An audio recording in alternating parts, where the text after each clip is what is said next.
Shalom, Shalom Bapak Ibu yang terkasih dalam Tuhan Yesus. Shalom semuanya. Semangat ya Bapak Ibu ya. Habis doa rosario harus lebih semangat ya.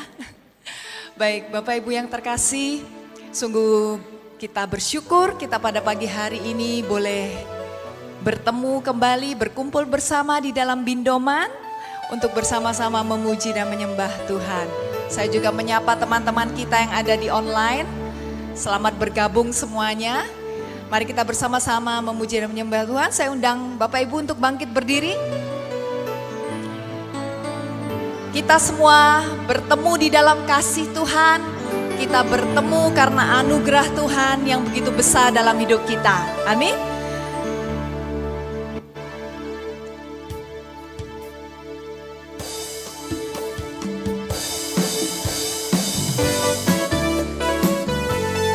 Mari Bapak Ibu, kita siapkan hati kita. Bertemu dalam kasih-Nya, berkumpul dalam anugerah-Nya, bersuka cita semua di dalam rumah Tuhan. Bertemu dalam kasih-Nya, berkumpul dalam anugerah-Nya, bersuka cita semua di dalam rumah Tuhan. Oh saudaraku dan saudariku, Tuhan cinta dan mengasihimu. Mari bersuka cita semua di dalam rumah Tuhan. Oh saudaraku dan saudariku, Tuhan cinta dan mengasihimu.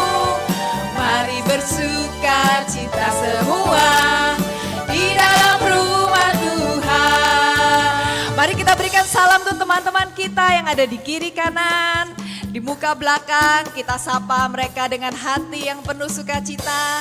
Boleh saling berjabat tangan. Kita berikan sapaan hangat untuk teman-teman kita.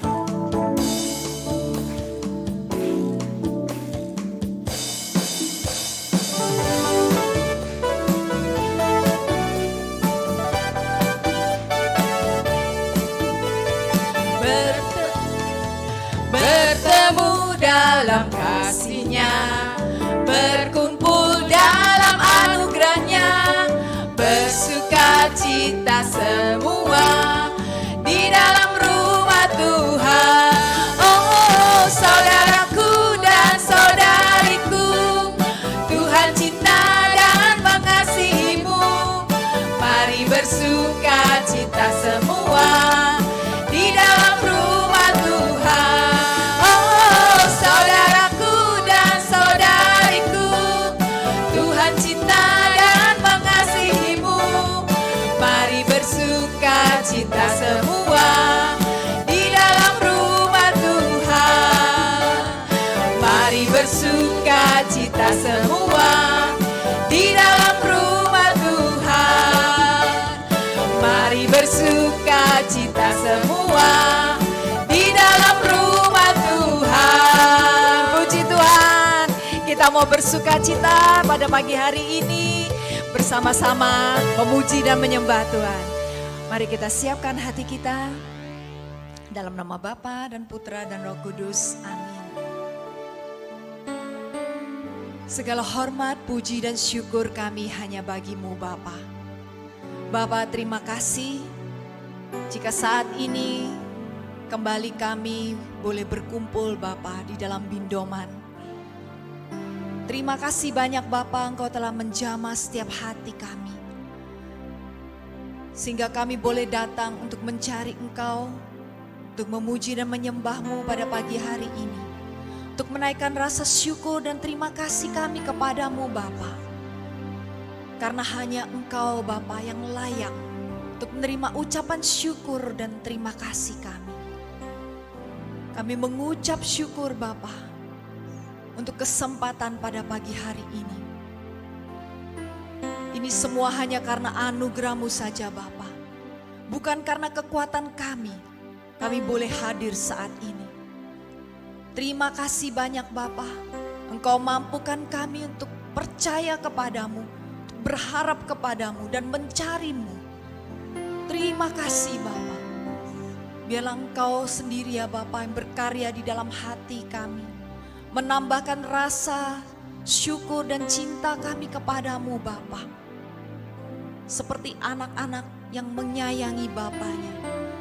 Kami mau terus mengasihimu, kami mau terus memuji dan menyembahmu Bapa.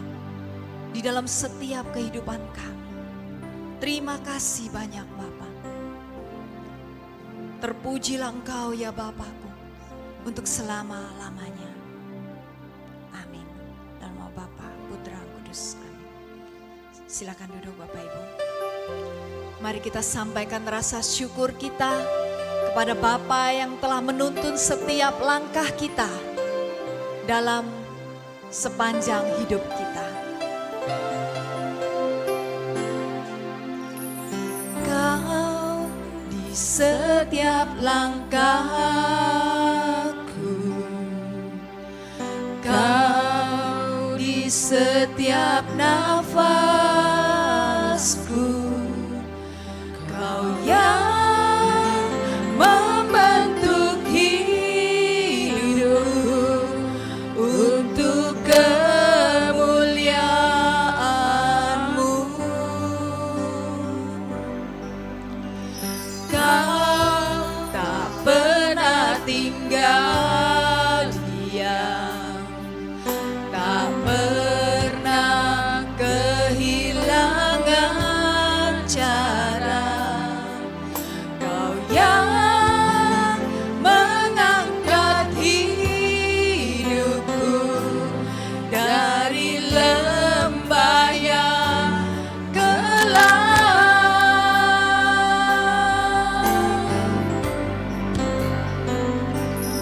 Anugerah-Mu cukup bagiku. Terima kasih Yesus. Anugerah-Mu cukup bagiku. Terima kasih Yesus. Terima kasih Bapa, Engkau yang selalu menyertai setiap langkah kami, hari demi hari Bapa. Terima kasih Bapa.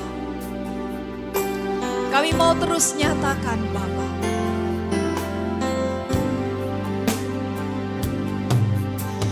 Kau di setiap langkahku,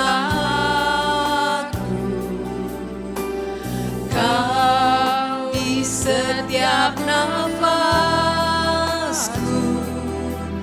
Kau yang membentuk hidupku untuk kemuliaan-Mu. Kau tak pernah tinggal diam, tak pernah kehilangan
bersyukur Bapa untuk anugerah-Mu bagi setiap kami Bapa.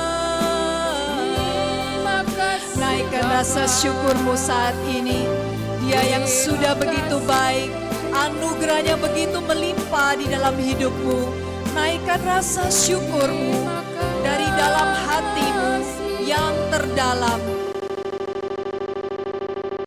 adanya. Terima kasih ya Bapakku, Engkau baik. Kau Bapakku yang baik, Bapakku yang setia. Kami bersyukur untuk kasih-Mu Bapa, untuk cinta-Mu, untuk anugerah-Mu dalam hidup kami Bapa. Terima kasih ya Bapakku yang baik, kami bersyukur.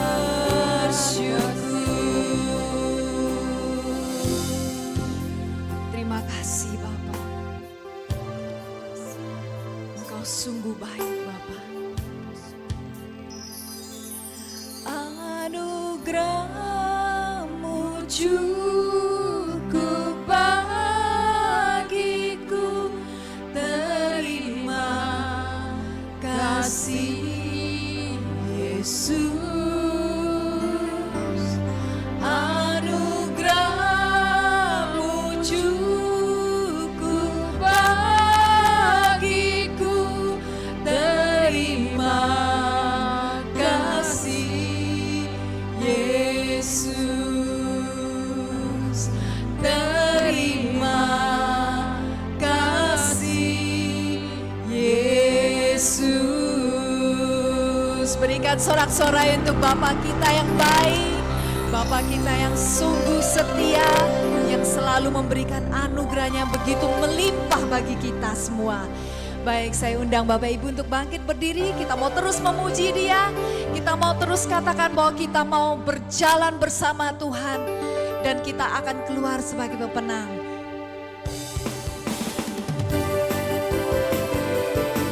Mari nyanyikan dengan penuh sukacita, dengan penuh semangat. Kita mau terus berjalan bersama Tuhan. Berdiri sebagai umat pilihan, meninggikan panji Tuhan. Semua musuh tak dapat bertahan, karena kuasanya bekerja sempurna. Ku nyanyikan kemenangan.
terus berjalan bersama Tuhan. Amin.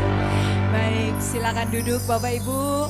Saya persilakan Ibu Ervina untuk menyampaikan greetings terlebih dahulu. Bapak Ibu yang terkasih, senang sekali masih bersama dengan Anda pada kesempatan ini di Pindoman, Bina Doa dan Firman.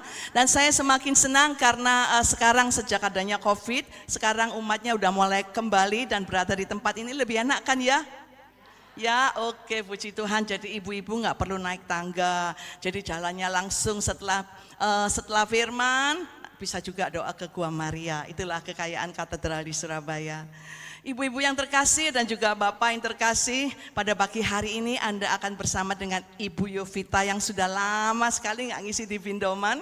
Dan kita sudah rindu dengan Ibu Yovita yang judulnya adalah The Woman Who Loves God. Tetapi ini bukan untuk perempuan aja, pria juga bisa mendengarkan ya. Kita angkat beberapa tema gitu ya, sekali-kali mengenai wanita yang mencintai Tuhan dan dicintai Tuhan. Supaya kita juga semuanya, khususnya ibu-ibu ya, bisa lebih mengerti. Bapak-bapaknya akan mendukung ibu-ibunya gitu ya. Dan tadi pujian, terima kasih untuk Sisi, luar biasa sekali bersama dengan Yohanes. Bapak Ibu yang terkasih, marilah kita mau siapkan hati. Sebentar lagi kita akan dengarkan firman. Kita mau buka hati kita supaya firman itu akan tumbuh dan berbuah untuk keluarga dan sesama kita. Tuhan Yesus memberkati. Kita percaya Bapak Ibu bahwa Tuhan saat ini hadir di tengah kita. Kini kita siapkan hati kita mau masuk lebih dalam. Kita mau menyembah Dia karena Dia adalah Bapa yang sungguh amat baik. Dia yang layak untuk menerima pujian dan sembah kita.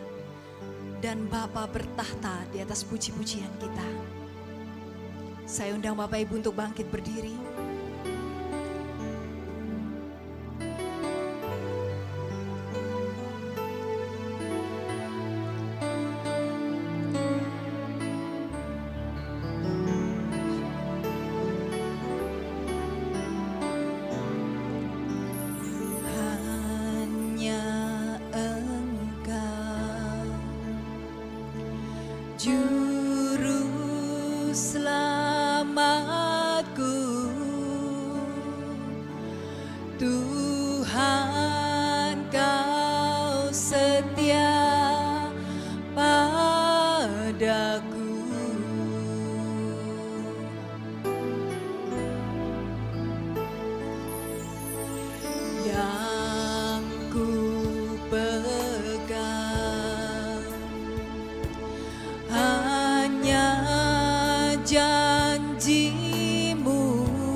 Yakini pertolongan-Mu Bapa.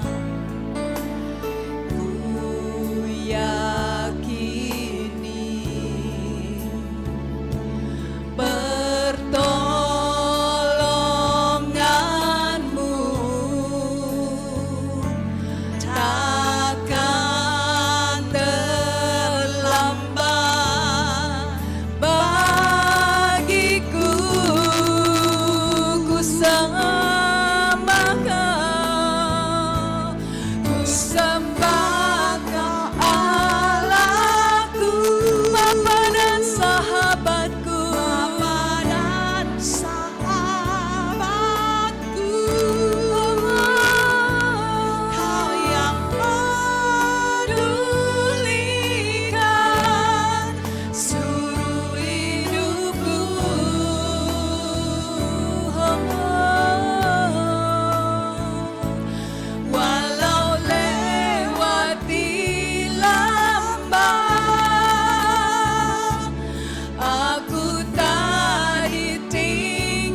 Yesus kekuatan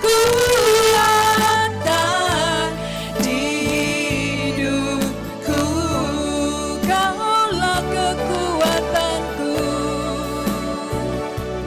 Yesus kekuatan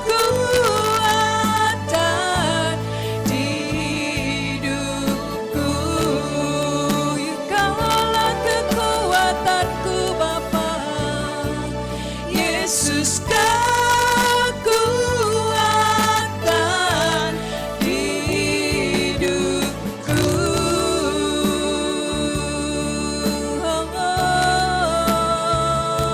Kami menyembah-Mu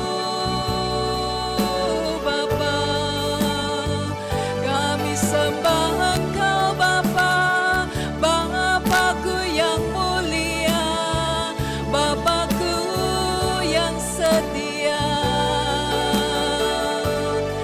Terpujilah Engkau Bapa untuk selamanya, untuk selamanya. Kami mau menyembah-Mu dalam roh dan kebenaran. Kami tinggikan Engkau, kami muliakan Engkau, ya Bapakku. Kami sembah Engkau Bapa, ya Ramashikira Marayala, ya Ramashikira Marayala. Kami memuji-Mu, kami tinggikan Engkau, ya Rajaku. Terpujilah Engkau Bapa untuk selama-lamanya di dalam hidup kami. Haleluya, haleluya.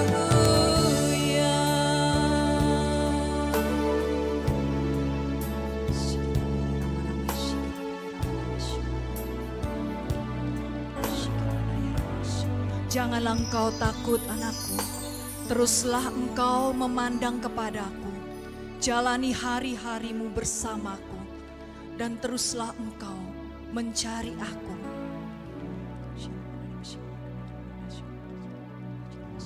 Janganlah engkau khawatir akan hidupmu anakku, serahkanlah kepadaku seluruh kehidupanmu, masa depanmu, keluargamu, serahkan kepadaku.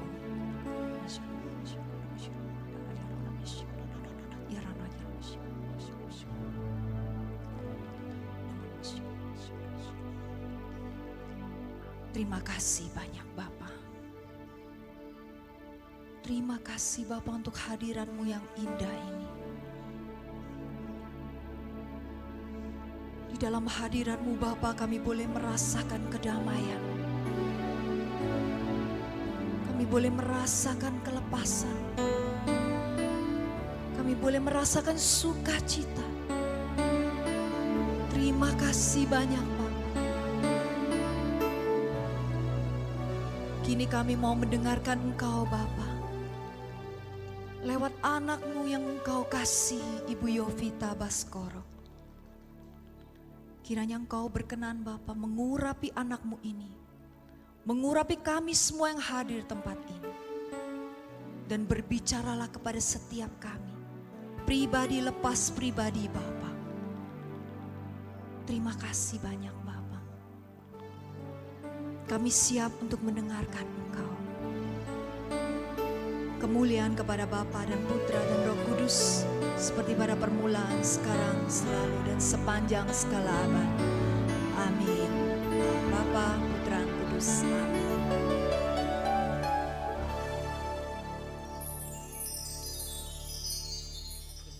Shalom. Luar biasa ya ibu-ibu semuanya. Ya, temanya juga luar biasa. The woman who loves God. Oke. Tuhan itu memang luar biasa. Saya itu setiap hari Selasa semester ini mengajar dari jam 9:30 sampai 2:30 sore. Non-stop. Ya. Jadi setengah 10 sampai jam 12 satu kelas, jam 12 sampai setengah 3 satu kelas. Nah, tapi Tuhan sudah atur sedemikian rupa. Hari ini libur karena cuti bersama. Diundang saya lihat, oh iya bisa. Kenapa? Karena saya libur gitu ya. Terus saya lihat lagi, oh iya tahun lalu juga sama gitu ya. Jadi ternyata saya di sini setahun sekali. Tapi seandainya tidak libur pun saya akan tetap bilang iya. Kenapa? Karena kasih saya kepada Tuhan. Bagaimana cara dengannya? Saya akan ganti, saya akan reschedule. Kalau S1 masih bisa ya. Oke nanti Zoom aja ya, wah, begitu kan. Tapi Tuhan tahu ya, kalau saya reschedule jadwal saya, maka saya akan bekerja satu hari 16 jam begitu. Karena dia pindah-pindah harinya. Tapi itulah Allah yang saya kenal, Allah yang luar biasa, Allah yang baik, Allah yang selalu ada buat setiap kita.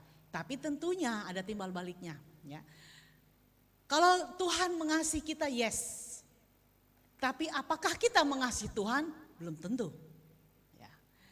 Saudara-saudari yang terkasih, ibu bapak yang terkasih, karena judulnya The Woman, maka saya akan bilang seorang wanita yang mencintai Tuhan adalah wanita yang memelihara hubungan yang konsisten dan penuh pengabdian kepada Tuhan. Wanita yang mengutamakan firman Tuhan, mengutamakan doa, persekutuan dengan Tuhan dan orang-orang percaya lainnya dan melayani orang lain. Pertanyaannya, refleksinya, apakah kita adalah wanita yang mengasihi Allah? Bagaimana jam doanya? Bagaimana relasi kita dengan Tuhan di dalam firman Tuhan? Jam berapa kita bangun setiap hari? Apakah kita memberikan kepada Tuhan waktu-waktu yang terbaik atau waktu sisa? Itu pertanyaan. Datang kepada Tuhan. Tapi kita mempersembahkan kepada Tuhan waktu-waktu kita yang tersisa. Ya. Wanita atau pria ya begitu kata tadi Bu Ervina juga bukan cuma buat laki perempuan ya nanti Bapak bilang ya saya salah masuk dong tempat sini karena ini judulnya wanita enggak seseorang saja begitu ya. Seseorang yang mengasihi Tuhan dia akan mewujudkan kasih Tuhan di dalam kehidupannya. Berusaha menyenangkan Tuhan dan mengikuti kehendak Allah dalam semua aspek kehidupannya. Dalam semua aspek kehidupannya, bukan hanya satu atau dua aspek. Nah, karakteristik utama dari orang yang mengasihi Tuhan, apakah itu wanita atau pria, dia akan memiliki relationship yang baik dengan Tuhan, memiliki hubungan yang intim dengan Tuhan. Dan dia secara aktif akan membangun hubungan dekat dengan Tuhan melalui doa, pelajaran Alkitab, persekutuan dan lain sebagainya. Dan dia, itu yang pertama. Yang kedua, dia patuh, dia taat kepada Tuhan. Dia berusaha menaati perintah Tuhan dan mengikuti prinsip-prinsip Alkitab. Saya kasih satu contoh ya, prinsip Alkitab. Apabila, oh ya ini aja. Ampunilah 70 kali 7 kali. Udah bisa belum? Ya senyum-senyum semuanya gitu ya. Hah? Satu kali aja susah. Tapi kita harus berjuang. Saya ngalamin bagaimana teman saya, waduh dia menusuk saya dari belakang. Dan itu teman baik. Saya bilang ini teman apa? Ini sahabat teman orang yang saya kenal dengan baik atau orang yang saya kenal di pinggir jalan. Itu beda. Kalau orang yang saya kenal di pinggir jalan dia lakukan itu it's okay lah karena saya tidak memiliki relasi. Pelayanan bersama-sama.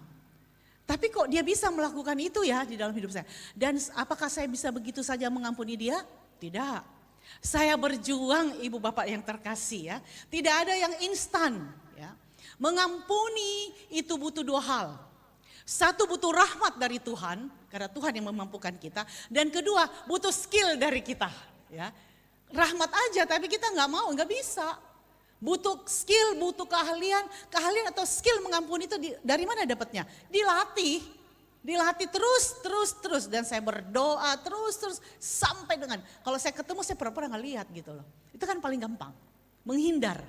Yang paling aman itu, malas lihat ya, malas nyopo, pura-pura nggak lihat, jalannya tundukin. Tapi saya pikir enggak saya kalau lakukan itu terus saya nggak akan bisa keluar jadi pemenang. Saya akan menjadi pecundang di dalam hidup saya. Saya akan menjadi orang yang pintar khotbah tapi tidak pintar jalaninnya. Nggak mau. Saudara-saudariku yang terkasih. Lalu saya bilang, baik Tuhan, saya hadapin. Tersenyum 1 kali. Terus ketemunya 2 kali, 3 kali. Anehnya orang itu tidak merasa bersalah gitu ya. Ternyata memang peristiwa itu Tuhan izinkan terjadi untuk saya. Jadi semua peristiwa di dalam kehidupan kita terjadi untuk kita mempraktekkan kebenaran firman Tuhan.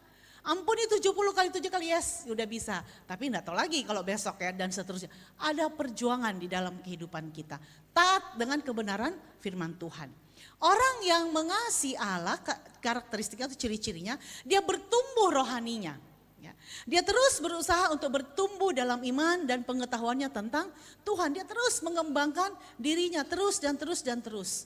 Dan tentunya dia memiliki kerendahan hati. Apa kerendahan hati yang dimaksud di sini? Dia memiliki ketergantungan pada Tuhan dan hidup dalam kerendahan hati, menyadari bahwa posisinya di dalam Tuhan adalah sebuah anugerah. Apapun, nah, contoh tokohnya adalah itu tadi flyernya bagus tuh, namanya Deborah. Ya. Deborah ini orang yang kalau saya cari-cari kelemahannya, disuruh cari-cari kelemahannya nggak nemu saya. Ya, karena dia juga memang hanya dibicarakan di kitab Hakim-Hakim bab 4 dan 5. Dia mengasihi sesamanya, dia setia dalam pencobaan dan tentunya dia diurapi Tuhan. Ya. Jadi contohnya Deborah. Deborah itu siapa? Seorang hakim wanita yang kuat. Seorang pemimpin Israel selama masa ketidaktaatan Israel. Hakim ketiga namanya Ehud. Setelah Ehud mati, orang Israel melakukan apa yang jahat di mata Tuhan. Oleh karena itu Tuhan menyerahkan bangsa Israel kepada tangan Yabin, Raja Kanaan. Raja Kanaan ini mempunyai panglima tentara yang bernama Sisera. Dengan keras, Sisera menindas orang Israel selama 20 tahun. Akibat penindasan tersebut, orang Israel ya biasa toh kalau sudah ditindas berseru-seru kepada Tuhan. Kalau masih senang-senang lupa. Ya kayaknya kita juga begitu deh, ya. Kalau kita hidupnya senang, tidak punya kesulitan, kita cuek-cuek berdoanya. Tapi tunggu waktu kita ada dalam penderitaan, mungkin itu lutut kita kapalan karena banyak berlututnya di depan Gua Maria seperti itu, ya. Saudara-saudariku yang terkasih, pada waktu itu Deborah, seorang nabiah, memerintah sebagai hakim atas orang Israel. Dan Deborah ini adalah salah satu perempuan yang paling berpengaruh dalam perjanjian lama. Dia seorang nabiah, pejuang, banyak sekali talentanya ya. Penulis lagu dan satu-satunya hakim perempuan yang menggembalakan umat Tuhan serta memimpin Israel berperang melawan musuh-musuh mereka. Zaman sekarang hakim perempuan aja jarang. Apalagi zaman itu Deborah memimpin itu pada tahun 1100 sebelum Masehi. Lama banget ya. Kita aja belum direncanakan mungkin waktu itu. Ya. Saudara-saudariku yang terkasih. Kepemimpinan, kebijaksanaan dan keberaniannya telah menjadi kisah yang luar biasa. Dan ada Kidung Deborah bersama dengan Barak. Secara luas dianggap sebagai salah satu contoh puisi Ibrani pertama dan terbaik dalam Alkitab. Jadi dia adalah perempuan yang luar biasa. Kira-kira kalau perempuan seperti Deborah yang ada di zaman ini gimana sikapnya? Rendah hati kah? Atau sombong? Arogan? Ya. Siapakah Deborah itu dan apa yang dapat kita pelajari dari kepemimpinannya, dari karakternya, serta perannya di dalam Alkitab seperti apa? Deborah atau Devorah adalah artinya lebah dalam bahasa Ibrani. Ya. Seorang nabiah dan hakim pertama dan satu-satunya perempuan. Dia hakim keempat. Ya. Hakim 1, 2, 3 laki-laki dan dia hakim yang keempat. Seperti yang sering terjadi permasalahan yang dihadapi Israel sepenuhnya disebabkan oleh dosa mereka. Bangsa Israel kan begitu. Kalau berdosa, menyembah berhala, teriak-teriak, habis itu menderita, dia teriak-teriak kepada Tuhan. Lalu Tuhan selamatkan. Habis Tuhan selamatkan, hidupnya mereka enak, mereka lupa lagi. Ya, jangan sampai gambaran Israel ini ada di dalam setiap kehidupan kita. Ya, jadi kalau mau baca, Deborah itu ada di, tentunya saya tidak bisa bacakan ya, kitab baca semua karena terlalu panjang. Kitab Hakim-Hakim bab 4 dan bab 5 ada di situ ya. Meskipun kita hanya sedikit mengetahui tentang keluarga Deborah yang sebenarnya, kitab Hakim-Hakim memberitahu kita bahwa Deborah berasal dari pegunungan Efraim antara Betel dan Rama. Dan dia suka duduk di bawah pohon korma untuk menjalankan tugasnya, memberikan hikmat dan bimbingan ilahi kepada mereka yang meminta nasihatnya. Kira-kira kalau orang datang meminta nasihat kepada dia dan dia bisa memberikan nasihat dengan baik, ini orang yang punya relasi yang baik dengan Tuhan enggak? Iya, banyak orang datang kepadanya membawa masalah. Deborah memberi nasihat dan solusi untuk setiap permasalahan itu. Hakim-Hakim 4 saya bacakannya cuplikannya. Hakim-Hakim 4 ayat 4 dan 5. Pada waktu itu Deborah seorang nabiah, istri Lapidot, memerintah sebagai hakim atas orang Israel. Ia biasa duduk di bawah pohon korma. Di bawah pohon korma Deborah antara Rama dan Betel di pegunungan Efraim, dan orang Israel menghadap dia untuk berhakim kepadanya. Karena dia selalu duduk di situ, maka pohon kormanya dinamakan pohon korma Deborah, seperti itu ya. Jadi Deborah ini memimpin peperangan melawan Kanaan.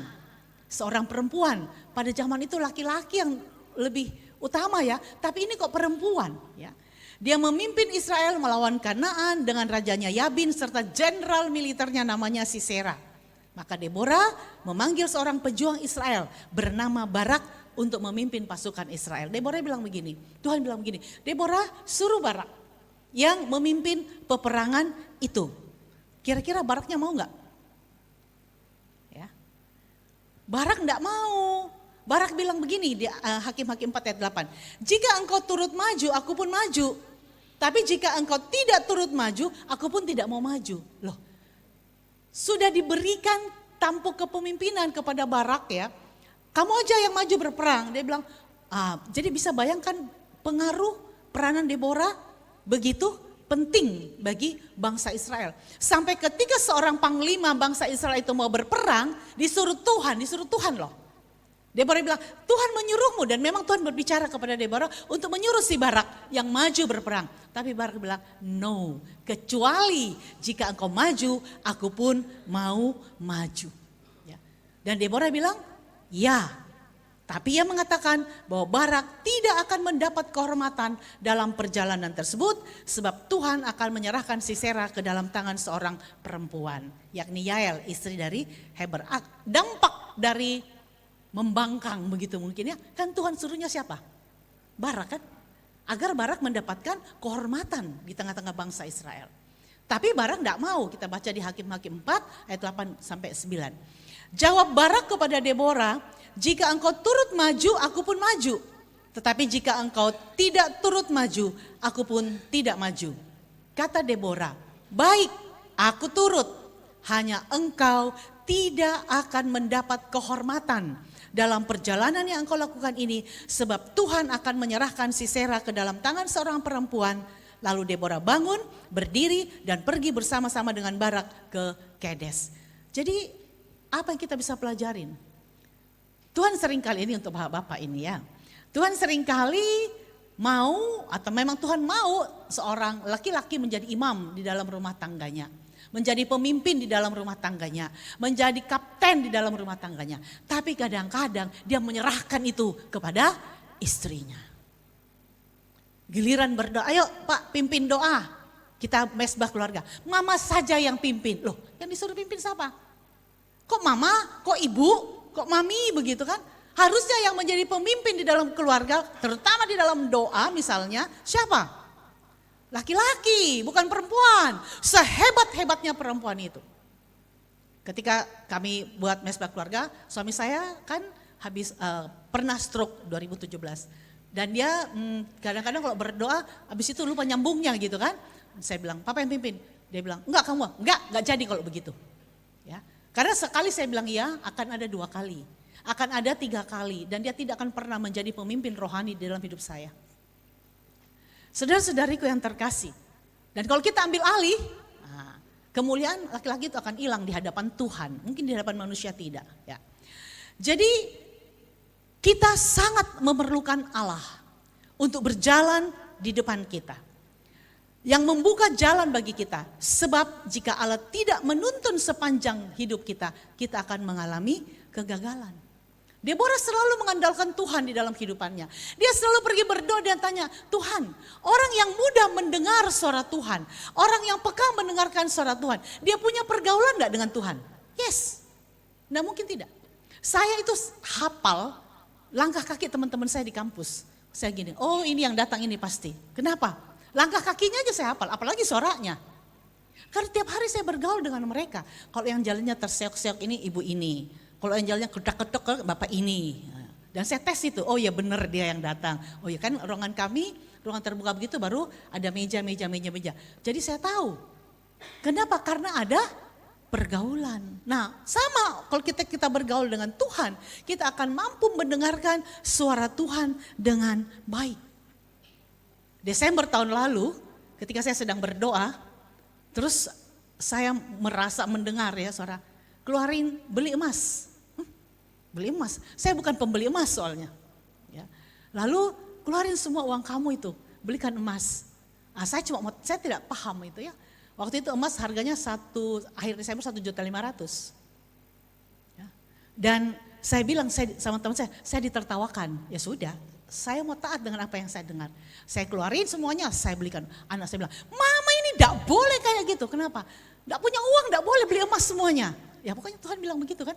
Ya belikin aja emas, bukan emas perhiasan ya, saya nggak suka pakai perhiasan. Ya. Lalu hari ini harga emas berapa? 1,8 lebih atas begitu. Jadi kira-kira saya sudah untung kalau saya jual hari ini. Iya, tapi saya tidak mau jual gitu. Dan saya bilang sama anak saya, ya ini emas yang ini buat A, buat B, buat C, anak saya 3. Saya bilang sama mereka ini ya nanti kalau mama tidak ada, ini punya kamu, ini punya aku, punya kamu. Untung dia tidak bilang, kapan mama tidak ada. Bapak Ibu dari mana dapatnya? Dari berdoa, mendengar suara Tuhan. Ketika berita adik ipar saya kebetulan tinggal di Madrid. Dan dia cerita bahwa lampu mati berapa belas jam itu. Spanyol, Portugal dan Perancis Selatan waktu itu. Beberapa minggu yang lalu. Saya diam maksudnya. Suami saya bilang, mama kata si Ami begini. Oh, dalam hati saya sudah dibilangin sama Bunda Maria. Bali, ya kan? Itu uji coba Indonesia Bali. Lalu ketika saya berdoa Tuhan bilang 2027, ada apa Tuhan 2027? Itu kan waktunya saya mengajukan profesor saya. Gitu. Saudara-saudariku yang terkasih, bersiap-siap. Oh baiklah Tuhan. Hari ini berapa banyak dari kita mempersiapkan diri untuk pulang menghadap kepada Tuhan? Apakah kita masih sibuk? Ya, masih sibuk kesana kemari. Deborah ini adalah orang yang sangat sibuk, betul nggak? Hakim, nabi, kalau perempuan namanya nabiyah begitu ya. Penulis lagu, pengarang lagu, pergi berperang. Tapi dia punya waktu untuk berdoa. Berapa banyak manusia tidak punya waktu untuk berdoa. Ya dia berdoa, bukan itu yang saya maksud. Bukan kita memang berdoa sehari minimal 3 kali, 5 kali. Bangun pagi, terima kasih Tuhan. Makan pagi, makan siang, makan malam, doa malam. Bukan itu. Memberikan waktu untuk minimal 1 jam. Ya. Tadi saya datang di sini jam 9. Masih kosong. Pergi di ruang adorasi. Situ berdoa. Berdoa apa di ruang adorasi? Setengah jam. Berdoa rosario sebanyak umur saya. Umur saya belum 62, baru mau. Jadi saya masih berdoa Bapak kaminya 61 kali. Selesai berdoa saya lihat masih setengah 10. Masuk ke gereja di dalam. Ya, kan ada kerja. Tuhan saya datang. Jangan bilang begitu aja, enggak bikin apa-apa. Enggak minta-minta. Waktu saya berdoa Bapak kami semuanya, saya enggak minta apa-apa sama Tuhan. Hanya mau ngomong apa? Ya doa yang Yesus ajarin doa apa? Bapak kami kan, enggak ada lagi doa lain. Itu doa yang Yesus ajarin. Saya berdoa aja, berdoa. Setelah itu 10 kurang 15 baru keluar, baru ke sini. Di jalan ketika saya berjalan, kalau sendirian, saya nyetir, saya akan berdoa lagi sampai dengan tiba di tempat. Kemarin saya berdoa karena kemarin saya ada mengisi camp wanita bijak dari rumah saya ke Jalan Tidar, itu persis 62 kali Bapak kami. Karena libur gitu ya, setengah jam. Saudara-saudariku yang terkasih, seperti apa kita? Jam berapa saya bangun? 3:30 pagi saya sudah bangun Bapak Ibu. Bukan berarti saya tadi pagi saya sudah doa Bapak kami 62 kali. Tadi pagi saya sudah berdoa, doa rosario. Setiap hari saya berdoa, doa rosario. Lalu di sini ya doa lagi dengan sukacita. Berapa yang kita berikan kepada Tuhan. Dan saya boleh sharingkan bahwa saya melihat penyertaan Tuhan luar biasa. Hikmat Tuhan luar biasa diberikan di dalam kehidupan. Itu sama dengan yang dilakukan oleh Deborah. Ada begitu banyak orang ketika dia sibuk, dia bilang, sorry ya saya sibuk.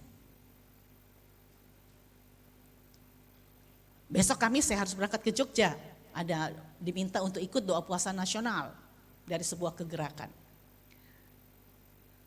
Tapi masalahnya Kamis saya ngajar itu 2:30 sampai 7:30 malam. Jumat saya ngajar S2, Sabtu saya ngajar S3. Dan tidak mungkin. Terus dorongan, saya bilang Tuhan pergi gak ya? Waktu saya ditawarin saya bilang, bentar ya, masalahnya saya harus reschedule begitu banyak. Dan reschedule-nya itu harus dimajukan. Oke, saya coba atur. Dan pada hari libur saya ganti semuanya. Suami saya bilang begitu, tanggal 1 itu kan libur kemarin, hari buruh. Ini, kamu ini apaan sih? Ini libur kan merah, kenapa ngajar? Karena saya harus mengganti. Ya. Untuk kegiatan rohani, ada korban yang harus kita persembahkan kepada Tuhan. Enggak, oh ya enggak bisa ya sorry, nanti aja deh kalau saya lagi lowong, saya lagi senggang. Enggak. Dan apa yang kita berikan kepada Tuhan, itu juga akan mendapat ganjaran dari Tuhan. Jadi saudara-saudariku yang terkasih, saat Israel mengalahkan pasukan Sisera di Gunung Tabor, Sisera adalah jenderal Kanaan yang melarikan diri, dia mencari perlindungan di sebuah tenda, ya tenda dari Heber, istrinya namanya Yael, orang Keni. Ya. Kenapa dia pergi ke situ? Sebab ada hubungan baik antara Yabin, Raja Hasor dengan keluarga Heber orang Keni itu. Namun saat pemimpin tertinggi militer Kanaan itu tertidur lelap, maka dia dibunuh oleh Yael. Persis nubuatnya Tuhan, bahwa yang akan mendapatkan kehormatan adalah seorang perempuan, bukan Barak ya, laki-laki. Hakim-Hakim 4 ayat 21.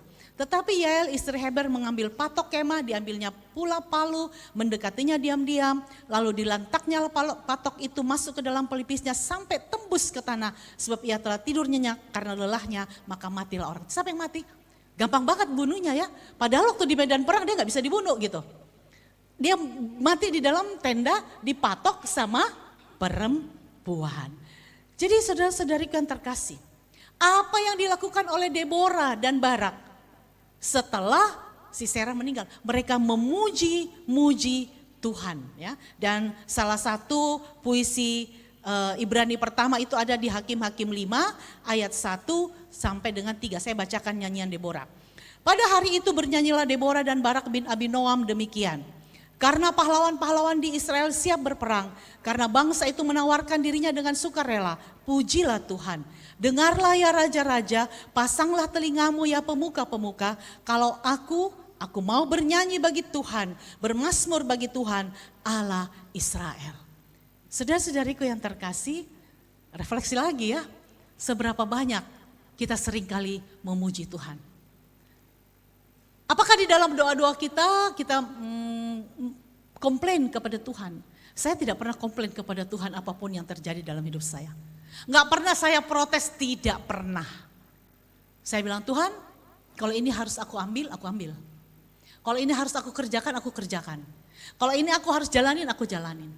Seberat apapun dalam hidup saya. Saya enggak pernah bilang, Tuhan kok bisa ya? Kemarin ada orang yang bilang sama saya, Bu, doa saya salah ya? Saya bilang enggak tahu salah apa tidak. Dia berdoa begini, Tuhan kok orang itu dijawab saya tidak? Itu menuntut itu ya. Siapakah kita sampai kita punya hak untuk menuntut kepada Tuhan? Enggak punya. Suami saya stroke, saya divonis kanker, saya enggak protes juga. Di depan saya pelayanan yang saya banyak, saya kerjakan semuanya. Dan saya enggak bilang, Tuhan karena saya sakit saya enggak mau pergi loh, saya pergi. Tapi jangan tanya sama saya bagaimana rasanya. ya pusing, mual, nggak enak, tapi saya jalanin. Kalau saya pergi waktu kondisi saya sehat, semua orang juga bisa melakukannya. Tapi ketika saya pergi tetap melakukan tugas yang Tuhan berikan di dalam kondisi saya yang tidak sehat, ya tidak semua orang bisa melakukannya. Dalam pelayanan, apakah selalu saya sehat? Tidak. Saya pernah diare, apakah saya minta pengganti? Enggak, saya datang dan saya bilang, Tuhan tolong ya, mampetin sebentar aja. Ya. Yang penting saya tidak berdiri di depan, lalu saya bilang sebentar ya, pause, saya mau ke belakang. Nanti setelah itu enggak apa-apa, dilanjutin lagi Tuhan. Dan Tuhan memang mengabulkannya. Yang penting Tuhan lihat apa? Dari dalam diri kita itu. Mau enggak? Itu masalahnya. Ketika kita bilang saya mau, maka pasti bisa. Tapi kalau kita bilang, enggak deh, enggak bisa. Ya. Deborah ini melayani Tuhan dan Israel sebagai hakim selama 40 tahun. Dan selama 40 tahun bangsa Israel hidup dalam damai, tentram, sentosa. Kenapa? Karena ada seorang pemimpin yang selalu berdoa kepada Tuhan. Karena ada seorang pemimpin yang punya relasi yang intim dengan Tuhan. Ada beberapa pelajaran penting yang dapat kita petik dari kepemimpinan dan teladan Deborah. Yang pertama, dia selalu taat dan Tuhan melihat ketaatan itu. Di antara para hakim Israel, Deborah unik karena dia tidak hanya memimpin dengan teladan, tapi dia juga berani, dia juga tegas, dia juga patuh baik dalam kehidupan pribadi maupun dalam kehidupan publik. Kira-kira perempuan seperti ini mudah gak untuk tunduk kepada suaminya? Tidak. Ya. Dia bos loh, bos satu bangsa, bukan bos satu perusahaan. Ya. Kalau kita mungkin sekarang, dia presidennya. Tapi memang tidak ada secara letter loh di situ ditulis bahwa Deborah ini tunduk kepada suaminya. Tapi orang sampai mau meminta nasihat kepadanya dan nasihatnya itu menembus ke dalam jiwa orang. Itu kira-kira karena apa? Karena hidupnya, betul nggak? Pasti hidupnya adalah hidup yang menjadi teladan. Panggilan Deborah sebagai hakim bukanlah satu-satunya pekerjaannya. Dia juga seorang istri, seorang pejuang, seorang nabiya, penulis dan lain-lain. Dan dia pasti orang yang taat kepada firman Tuhan. Firman Tuhan bilang apa? Hai perempuan, hai istri, coba diterusin. Tunduklah kepada suamimu. Hai suami, kasihilah istrimu. Dulu waktu saya baca ayat ini saya bilang, wah gak enak bener nih. Suruh tunduk sama suami. Lebih enak suami mengasihi. Ternyata tidak. Lebih berat yang punya suami. Mengasihi istri. Ya kalau istrinya baik enggak apa-apa. Kalau istrinya menjengkelkan, mudah enggak bapak mengasihi perempuan yang seperti begitu? Mudah enggak? Tidak kan? Istri yang menjengkelkan, istri yang karena memang ada juga perempuan yang seperti begitu ya.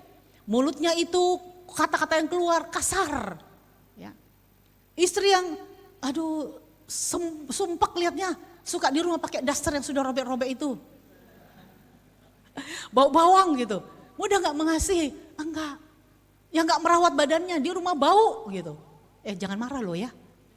Memang itu realita begitu. Karena saya kalau berpapasan dengan perempuan, kadang-kadang saya tuh kepengen begini. Tapi dia tersinggung enggak ya kalau saya bilang, badannya bau. Mau saya bilang, mau nggak saya kasih tawas gitu ya. Tapi saya takut dia tersinggung begitu ya. Dan ketika bersalaman atau berpapasan aja, itu saya bisa tahan napas begitu. Harusnya perempuan tuh menjaga kebersihan tubuhnya. Nah, punya istri seperti itu. Udah mukanya nggak enak, tadinya masih langsing. Sekarang udah langsung, tadinya hitam manis, sekarang manisnya hilang tinggal hitamnya gitu kan. Saudara-saudari yang terkasih, tidak mudah. Mengasihi lebih berat daripada tunduk. Jadi Tuhan sudah memberikan masing-masing porsinya. Ya. Panggilan utama Allah bagi manusia, apa panggilan utama Allah bagi kita? Adalah ketaatan.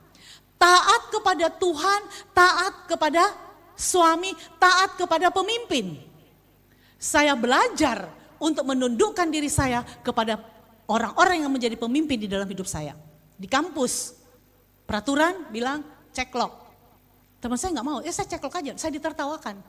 Lah, ngapain kamu ceklok? Lah, peraturannya begitu. Walaupun tidak ada punishment apapun, tapi peraturannya begitu. Setia dalam perkara kecil harus setia dalam perkara besar. Upacara bendera, datang saya. Teman saya nggak datang, saya bilang ini orang-orang ini kenapa ya? Memang paling sulit itu ngurus dosen gitu. Karena dia biasa berdiri di depan, biasa jadi pemimpin kecil di dalam kelas. Dan mereka tidak mau datang. Dia lupa bahwa gaji kami baru naik 30% dan mereka tidak datang. Apalagi kemarin upacaranya pas hujan. Saya bilang, hujan, tapi saya sudah di tengah jalan. Nggak apa-apa deh, terusin aja. Sampai di kampus nggak jadi upacara ya Pak. Dalam hati berharap bilang ya, agar bisa langsung pulang gitu kan. Tapi jawaban, jadi Ibu di aula geraha. Aula besar yang bisa dipakai mantan itu. Oh baiklah. Ketika kita belajar menundukkan diri kita kepada manusia, pasti kita akan juga belajar menundukkan diri kita kepada Tuhan. Nggak mungkin saya bisa taat kepada Tuhan kalau yang ada di depan mata saya nggak bisa taat sama dia. Nggak mungkin, bohong itu. Ya. Oh iya kalau Tuhan sih saya mau taat. Bagaimana caranya? Sudah bisa nggak tempeleng pipi kiri kasih pipi kanan? Itu dulu. Itu kan perintah Tuhan gitu. Apabila pipi kirimu ditempeleng, kasih pipi kanan. Kita bilang, begini langsung kening kita ya. Saudara-saudari yang terkasih ya. Jadi panggilan kita yang pertama itu adalah ketaatan. Kita semua punya banyak jabatan ya, yang ada di dalam kehidupan kita. Tuhan memanggil kita untuk setia dan patuh dalam semua bidang kehidupan. Baik itu besar maupun kecil, baik itu publik maupun pribadi. Saya aja taat sama Ibu RT. Kan saya dapat arisan bulan ini. Lalu terus harus ketempatan begitu. Ketempatan ada 2 orang yang dapat, saya bagian beli konsumsi, yang satu ketempatan. Saya sudah bilang, Bu saya nggak bisa ya tanggal 18 saya masih perjalanan dari Jogja ke Surabaya. Saya bilang begitu. Dia keluarin undangan tanggal 18. Bagaimana ini? Terus saya bilang, Bu maaf saya nggak ada. Terus dia bilang, tapi begini-begini. Baiklah, langsung saya putusin. Baiklah Bu, tetap tanggal 18 konsumsi saya akan kirim. Selesai. Ya. Belajar, padahal saya sudah bilang, ada saya capture lagi itu, tulisan 18 saya nggak ada, tetap dibikin 18, tidak apa-apa. Jadi saudara-saudariku yang terkasih, ya, belajar untuk taat yang pertama. Yang kedua, miliki hubungan yang intim dengan Tuhan. Deborah seorang nabi perempuan yang memiliki hubungan dekat dengan Tuhan dan dia mempercayai Allah dalam setiap keputusan dan tindakannya. Mempercayai Tuhan dalam setiap keputusan dan tindakannya. Apakah kita bisa mempercayai Tuhan dalam setiap keputusan Tuhan? Ketika keputusan Tuhan itu tidak enak bagi hidup kita. Ketika anak saya sering sekali sharing ini karena itu yang saya paling ingat. Dia berdoa novena selama 1 tahun. Ada yang pernah doa novena 1 tahun tidak putus? Saya jadi belum pernah. Dia, anak kelas 6 SD. Waktu itu. Untuk apa? Dia pengen masuk ke sekolah SMP favorit. Dia belajar, dia tidak cuma berdoa, dia rajin belajar. Dia belajar terus. Tapi ketika dia lulus SD, danemnya rata-rata 9. Bagus kan? Masalahnya yang rata-rata segitu banyak. Dan ketika pendaftaran, waktu itu masih pakai zona apal saya nggak tahu, dia bilang gini, "Mah, kalau boleh pilih SMP negeri 1, tidak bisa pilih SMP negeri 6, ya, enggak boleh salah satu." Dia bilang, "SMP 6 aja ya, Mah." Saya bilang, "1 aja." Dia bilang, "6 aja, 1 aja." Ya sudah terserah Mama. Beneran, nilainya ada di SMP 6, nggak ada di SMP 1. Jadi tidak diterima kan? Lalu dia marah, gara-gara Mama. Ya benar sih. Tapi saya diam aja. Dan dia masuk di mana? SMP negeri 13. Wih, angka 13 agak bagus gitu ya. Masuk di SMP negeri 13 dan tidak terkenal. Dia marah luar biasa. Dan dia bilang begini, saya tidak paham, dia juga rajin baca Alkitab. Dengan Tuhan itu, kenapa ketika saya baca Alkitab dia bilang, mengucap syukurlah dalam segala hal. Tetaplah berdoa, bersukacitalah. Bagaimana caranya Mah? Saya nggak diterima. Saya tidak bisa masuk di sekolah. Saya sudah berdoa novena 1 tahun. Orang 9 hari, kan saya suka dengar di gereja. Ucapan syukur karena terkabulnya doa novena 3 Salam Maria. Orang cuma 1 kali dikabulin sama Tuhan. Saya 1 tahun. 1 tahun itu berapa kali itu ya? Saya nggak bisa jawab. Tapi saya bilang gini, satu kamu tahu. Sebuah kegagalan ketika kita mampu memaknainya, dia adalah sebuah keberhasilan yang tertunda. Kalau kamu mau ikut proses Tuhan, tetap di situ. Kalau kamu tidak mau, mama pindahin. Dan dia bilang, baik, saya akan ikut proses Tuhan. Dan karena dia di situ, dia selalu ranking 1, maka ketika ada seleksi pemilihan pelajar untuk berangkat ke Korea, dia ikut seleksi dan dia terpilih. Berangkat dia ke Korea 1 bulan. Saya bilang, ketika dia terpilih, saya bilang, oke, sudah paham kenapa Tuhan tidak mengizinkan engkau ada di sana. Paham maksudnya Bapak Ibu ya? Kelihatannya seperti kegagalan, tapi tidak. Tuhan menyediakan yang terbaik buat dia. Dan karena kegagalan yang pertama itu, maka dia setiap di episode hidupnya, dia berangkat ke luar negeri mewakili Indonesia. SMA dia ke Jepang dan ke Praha. Kemudian ketika dia mahasiswa kedokteran 2 kali dia dikirim oleh kampus. Pertama dia siswa pelajar mahasiswa kedokteran ke Oujda, Maroko selama 1 bulan. Dan ketika dia dokter muda di Barcelona. Dan ketika sudah lulus dokter, dia masih dikirim lagi berangkat ke Inggris untuk studi S2. Itu kegagalan yang dulu kecil kelihatannya, paham maksudnya ya? Dan Tuhan mengganjarnya berkali-kali lipat. Ketika kita taat, ketika kita bilang, yes Tuhan, saya serahkan ke dalam tangan-Mu. Saya tidak paham, dan ketika saya renungin, iya ya, saya bilang, kamu ingat gak? Iya sih mah. Dia tulis di IG-nya, karena kegagalan yang dulu itu membawaku sampai hari ini. Dan dia sekolah di Inggris, sekolah terbaik dunia, ranking 3. Ranking 3 atau ranking 2 itu ICL. Bapak Ibu saudara-saudari yang terkasih. Nah, taat kepada firman Tuhan. Di antara para hakim Israel, Deborah unik karena dia tidak hanya memimpin, tapi dia patuh baik dalam kehidupan pribadi maupun kehidupan publiknya.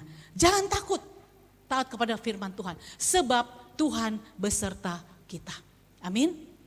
Deborah punya keberanian yang melegenda. Kepercayaan dirinya tidak datang dari kemampuannya, tidak. Tapi kepercayaan dirinya datang dari Tuhan. Kepercayaan dirinya bukan datang dari pasukan Israel, tapi dari Tuhan. Kenapa dia punya kepercayaan diri dari Tuhan? Karena dia punya relasi, balik lagi. Ya. Jadi Deborah memilih percaya pada kekuatan serta pemeliharaan Tuhan. Makanya dia menang terus ketika berperang. Makanya bangsa Israel tidak ada yang berani ganggu selama 40 tahun. Waktu Deborah masih hidup, masih memimpin bangsa Israel. Dan ketika dia sudah menang, apa yang dia lakukan? Dia menaikkan puji-pujian kepada Tuhan. Dia menyerahkan dan mengembalikan segala kemuliaan, kehormatan dan pujian hanya bagi Tuhan. Caranya gimana? Kita menyerahkan pujian kita kepada Tuhan. Anda berikan hidupmu kepada Tuhan. Berikan hidup kita sebagai roti yang terbagi. Kalau ditanya sibuk. Saya setiap hari tidur jam 12 malam. Kalau capek banget baru saya bisa tidur jam 11. Apakah jam 12 saya kapan nonton TV? Tidak, saya masih bekerja. Bangun jam berapa? 3:30. Kalau boleh pilih saya mau bangun jam 6. Tapi saya nggak bisa memilih. Karena saya punya komitmen untuk datang jam 4 pagi berdoa, praise and worship sampai jam 5. Habis jam 5 selesai lanjut doa rosario. Rosarionya macam-macam lagi. Habis itu baca kitab suci. Habis baca kitab suci, doa rosario usia saya, 62 kali Bapa Kami. Setelah selesai, baru saya nyiapin sarapan buat suami saya, baru saya berangkat kerja. Saudara-saudari kan terkasih, Anda tanya sama saya, capek gak jadi perempuan seperti itu? Capek banget. Tapi tidak ada sesuatu yang tidak mempunyai korban. Persembahan kepada Tuhan harus ada korban di dalamnya. Tanpa itu tidak bisa. Ketika Anda memberikan kolektor, ini bukan bukan kode-kode dari Ibu Ervina, enggak ada loh ya. Waktu saya kasih kolektor 10.000, ada rasa hilang enggak? Terutama di gereja. Enggak ada, ya itu bukan korban. Persembahan itu harus ada korbannya. Waktu saya berikan 100.000, ada rasa kehilangan enggak? Ada, ya itu korban. Dan itu berikan. Tapi kalau saya kasih 1.000, enggak ada, biasa aja, tidak ada kehilangan apa-apa. Itu bukan korban. Saudara-saudariku yang terkasih, Tuhan akan meninggikan orang yang Ia pilih. Dan kita semua ini dipilih oleh Tuhan. Bukan suatu kebetulan bahwa jenderal besar Kanaan yang namanya Sisera dijatuhkan oleh seorang gadis dan seorang perempuan dan sebuah paku besi. Dengan cara ini Allah menunjukkan kecenderungannya untuk menggunakan yang lemah di dunia untuk mempermalukan yang perkasa. Allah memilih apa yang hina dari dunia sehingga tidak ada seorang pun yang dapat menyombongkan diri di hadapan Tuhan. Deborah itu adalah orang yang sangat-sangat rendah hati. Dia adalah seorang wanita yang tangguh yang tercatat di dalam Alkitab. Anda setuju? Dia seorang wanita yang tangguh.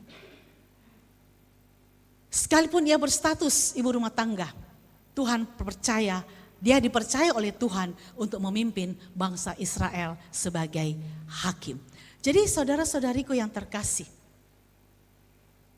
pernikahan, Deborah menikah tadi kita bilang ya, suaminya namanya Lapidot. Pernikahan tidak pernah dirancang untuk menghalangi pelayanan perempuan. Enggak pernah. Saya juga heran tuh lihat kalau orang mau pelayanan. Aduh sorry ya, sekarang ada cucu saya. Memang cucu itu tanggung jawab kita? Ini tidak menyindir loh ya. Cucu bukan tanggung jawab kita. Ada maknya sendiri. Betul enggak? Ada mamanya.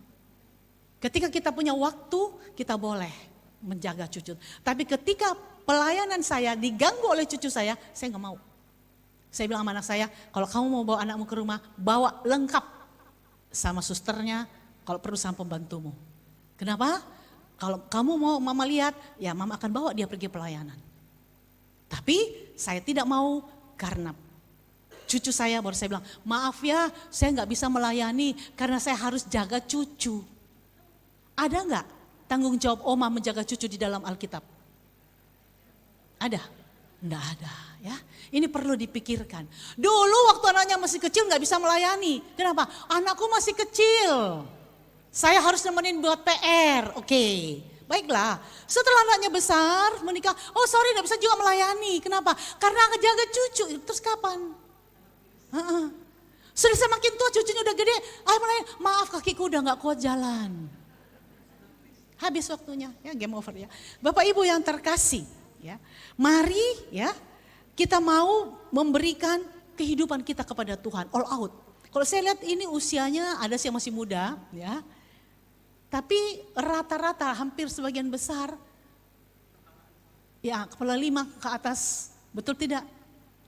Apalagi yang mau diberikan kepada Tuhan? Kenapa saya mau bersusah-susah seperti itu? Ya karena Tuhan sudah memelihara hidupku dengan sangat baik.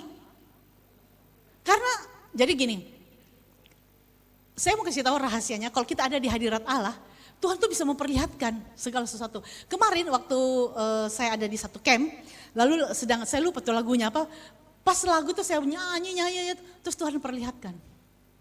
Apa yang Tuhan sediakan buat setiap anak-anak Tuhan. Saya bilang, Tuhan betapa bodohnya ya kita manusia ini.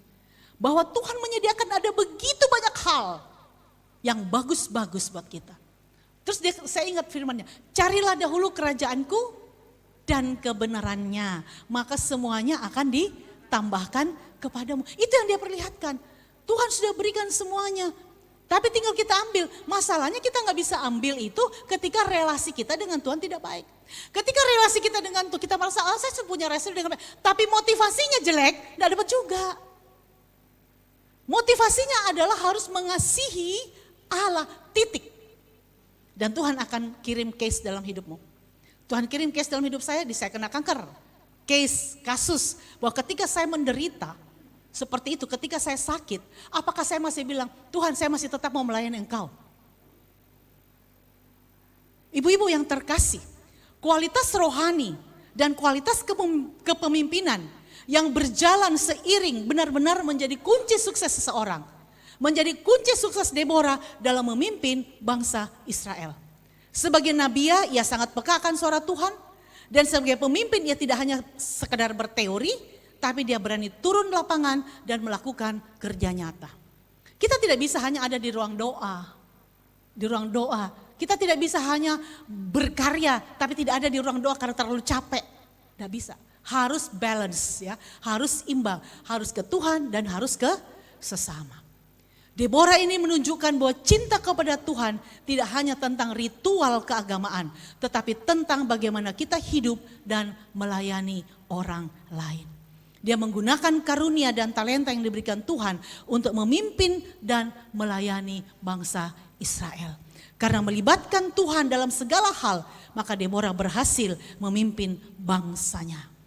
Wanita yang mengasihi Allah dan dikasih Allah adalah wanita yang selalu ada di hadirat Tuhan. Betul? Amin. Mari, mau menjadi wanita yang dicintai oleh Tuhan? Mau menjadi wanita yang selalu mengasihi Allah atau pria yang mengasihi Allah dan juga dicintai oleh Tuhan. Pasti Tuhan mencintai kita, enggak mungkin tidak. Tapi pertanyaan refleksi, apakah sungguh aku ini mengasihimu Tuhan? Apakah sungguh aku memberikan seluruh hidupku kepadamu Tuhan? Seluruh waktuku kepadamu Tuhan? Saudara-saudariku yang terkasih, mari kita mau masuk ke dalam keheningan. Kita mau katakan, Tuhan, saya akan melibatkan Engkau dari dalam sepanjang kehidupanku. Agar hidupku boleh menjadi kesaksian bagimu.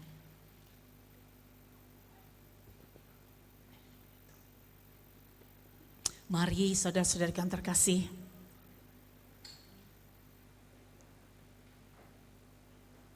Saya mau berdoa buat Bapak Ibu. Agar apa yang kita dengar, seorang tokoh Deborah yang luar biasa. Kita tidak bilang begini, dia kan hebat, saya gak hebat. Kata siapa? Bapak Ibu gak hebat. Kata Tuhan, engkau hebat. Tuhan sudah memberikan banyak hal kepadamu. Inilah waktunya engkau mengembangkannya.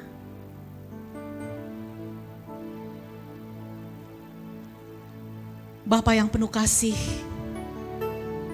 hamba-Mu sudah selesai berbicara. Tapi biarlah kebenaran firman-Mu tetap berbicara dalam setiap hati kami. Hari ini Engkau memberikan tokoh Deborah di dalam kehidupan kami Tuhan. Mampukan kami untuk boleh mempelajari hidupnya. Bagaimana Engkau memberikan segala hal kepadanya.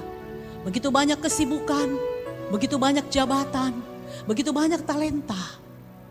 Tapi dia tidak lupa untuk datang kepadamu. Memohon pimpinan-Mu di dalam kehidupannya. Tarik setiap hati kami, agar kami mampu memberikan yang terbaik dari dalam hidup kami untuk-Mu Tuhan. Tuhan, tolonglah kami untuk menjadi seperti Deborah yang mengasihi Engkau dan melayani Engkau dengan segenap hatinya. Memberikan yang terbaik dari dalam hidupnya. Bukan yang kaleng-kaleng Tuhan, tetapi yang terbaik. Berikan juga kebijaksanaan di dalam setiap kehidupan kami. Agar kami mampu memuliakan Engkau dan melayani sesama kami seperti apa yang Engkau mau dari dalam kehidupan kami. Terima kasih banyak Tuhan. Terima kasih untuk kasih dan cinta-Mu buat hidup kami. Bantu kami Tuhan, agar kami boleh mengarahkan segenap hati dan pikiran kami memandang kepadamu di sorga. Mencari wajah-Mu, mencari perkenanan-Mu Tuhan. Agar kami boleh berkenan hidup di dalam Engkau. Terima kasih banyak Bapa atas segala rahmat dan kasih-Mu dari dalam hidup kami. Kiranya Engkau boleh memberkati setiap kami tanpa terkecuali. Engkau memberkati komunitas Bunda Kudus ini Tuhan. Engkau memberkati ketua Bunda Kepimpinan semua yang ada di dalam kepengurusan Bunda Kudus. Biarlah kami boleh memimpin seperti Deborah, memiliki kebijaksanaan seperti Deborah, memiliki kerendahan hati seperti Deborah, dan mau menjadi roti yang terpecah bagi setiap sesama kami. Terima kasih banyak Bapa. Rahmat kasih-Mu turun atas setiap kami. Engkau menyinari setiap kami dengan wajah-Mu dan memberikan kami kasih karunia-Mu. Engkau menghadapkan wajah-Mu kepada setiap kami dan memberikan kami damai sejahtera-Mu. Engkau menjadikan setiap kami sebagai anak-anak-Mu yang berkemenangan. Bahkan anak keturunan kami Bapa akan menjadi anak-anak yang berkemenangan. Engkau menjadikan setiap kami sebagai kepala dan bukan ekor. Engkau menjadikan setiap kami adalah anak-anak-Mu yang mengasihi Engkau dan Engkau kasih dengan luar biasa. Terima kasih banyak Bapa. Semua doa, harapan dan cinta kami ini kami naikkan dan panjatkan dengan perantaraan Yesus Kristus yang adalah Tuhan dan Juru Selamat kami. kemuliaan kepada Bapa dan Putra dan Roh Kudus, seperti pada permulaan, sekarang, selalu, dan sepanjang segala abad. Amin.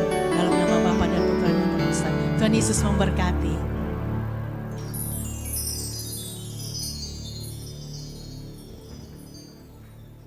Terima kasih Bu Yovita untuk firman-Nya yang sangat memberkati. Mari kita siapkan hati kita mau memberikan persembahan. Mari kita berdoa terlebih dahulu dalam nama Bapa, Putra, dan Kudus. Amin. Terima kasih Bapa, kami boleh mendengarkan setiap kebenaran firman-Mu pada pagi hari ini. Firman-Mu yang begitu memberkati kami Bapa, yang mengingatkan kami terus-menerus Bapa, untuk boleh mengasihi Engkau. Bapa, kini kami mau tunjukkan kasih kami Bapa kepadamu dengan memberikan persembahan kami yang setulusnya Bapa, yang rela kami berikan kepadamu untuk memberkati pelayananmu di Pindoman ini. Terima kasih Bapa. Amin. Dalam Bapa, Putra, Kudus. Amin.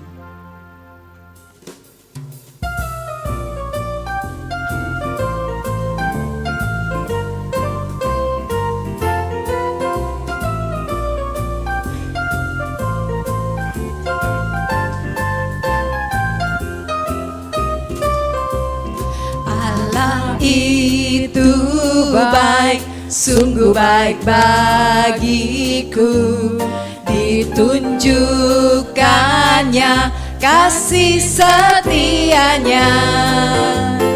Dia menyediakan yang ku perlukan, menyatakan kebaikan, menyatakan kebaikan, menyatakan kebaikannya padaku. Kasih setianya tak pernah berubah, dulu, sekarang, dan selamanya. Ajaiblah kuasa dalam namanya, Yesusku luar biasa. Kasih setianya, kasih setianya tak pernah berubah, dulu, sekarang, dan selamanya. Ajaiblah kuasa dalam namanya, Yesusku luar biasa. Yesusku luar biasa. Yesusku luar biasa. Silakan pengumuman oleh Sis Vera. Makasih. Terima kasih Bu Yovita yang sudah menyiapkan waktunya dan luar biasa ya. Ternyata hari ini cuti bersama, di kalender saya nggak ada sebenarnya. Dan Tuhan juga begitu sayang terhadap Bunda Kudus karena minggu depan itu, Selasa depan itu Bu Jane itu juga hanya tanggal 20 Mei yang bisa. Kalau ditukar hari ini, itu beliau nggak bisa, sudah ada pelayanan. Ditukar tanggal 27, itu juga nggak bisa karena sudah pergi ke luar kota atau luar negeri gitu. Jadi bisanya pas tanggal 20, saya juga kaget kok bisa ya pas-pas Tuhan kalau ngatur gitu. Puji Tuhan. Dan minggu depan itu The Woman Who Loves God, itu seri yang kedua, temanya tentang Naomi dan Ruth. Nah itu Tante Jane akan bersama dengan menantunya sebagai tim pujian. Jadi kita akan belajar bagaimana kalau kita ini sebagai menantu belajar dari Ruth, dan bagaimana kalau kita ini sebagai mertua kita belajar menjadi Naomi, supaya kita boleh menjadi wanita-wanita yang dicintai Tuhan.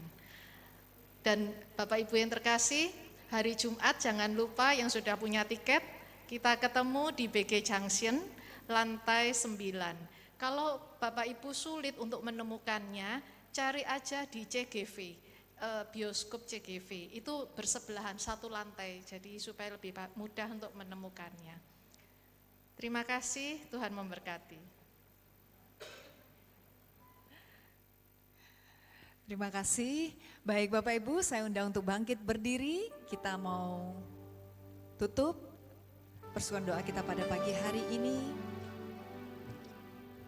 Dalam nama Bapa, Putra, dan Roh Kudus. Amin.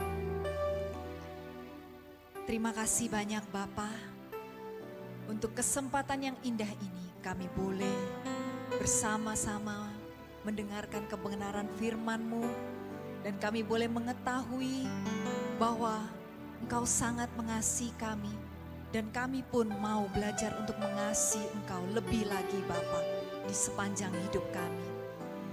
Bapa, mampukan kami Bapa untuk menjadi pelaku firman.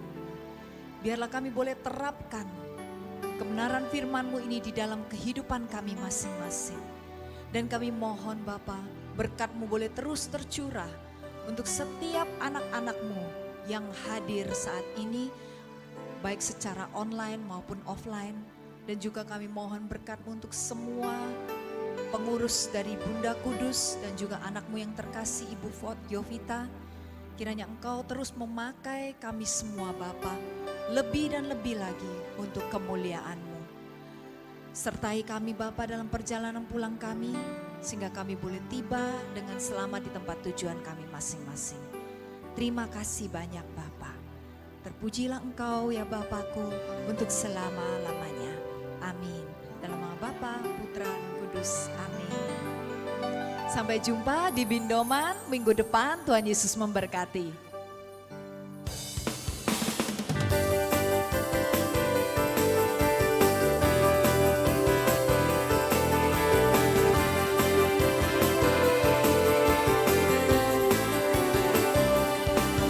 Berdiri sebagai umat pilih.